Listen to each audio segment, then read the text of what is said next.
طہارت کے حوالے سے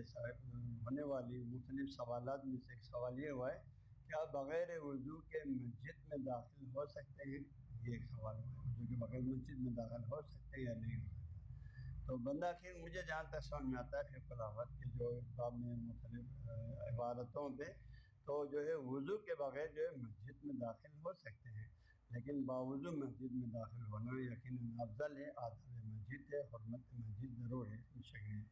لیکن جو ہے وضو کے بغیر داخل ہو سکتے ہیں۔ البتہ کسی پر غسل واجب ہو، واجب غسل ہو، خواہ خواتین کی واجب غسل، خواہ غسل جنابت، تو واجب غسل کسی کے اوپر ہو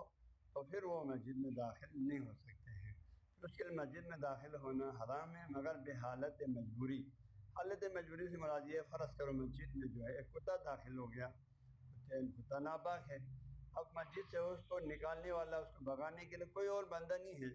تو پھر اس میں اب اس کو فوراً جا کے اس کتے کو مسجد سے نکالنے کے لیے وہ جا سکتے ہیں۔ یا ایک بندے کا جو مسجد سے اس کے گزارنے کا راستہ ہے اور کوئی راستہ نہیں ہے، تو اس میں بحالت مجبوری جو ہے وہ مسجد سے گزر سکتے ہیں، مسجد سے جو ہے جلدی میں گزر سکتے ہیں، باقی جو ہے وہ مسجد میں رہ نہیں سکتے ہیں، چاہے اس پر غسل واجب ہو، کوئی بھی واجب غسل، کا خواتین کی غسل خواتین پر ہے، یا جو ہے غسل جنابت، واجب غسل انسان کے اوپر واجب ہوتے ہوئے وہ مسجد میں جا کے بیٹھ نہیں سکتے ہیں ہم بلا وجہ، اور جب تک مجبور نہ ہو، جیسے میں نے مثال پیش کیا، اور مسجد میں جا بھی نہیں سکتے ہیں۔ باقی وضو نہ ہو تو مسجد میں جا سکتے ہیں، لیکن یقینی بات ہے مسجد اللہ کے گھر میں، اس میں جتنا ہو سکے انسان اس گھر کی تعظیم یہ ہے کہ باوضو جائیں، ہاں جی، اور باوضو وہاں جا کے آتا، یہ بھی آداب میں سے جب بھی آپ مسجد میں جائیں باوضو جائیں، 2 رکعت نفل تحیہ مسجد کے عنوان سے پڑھیں،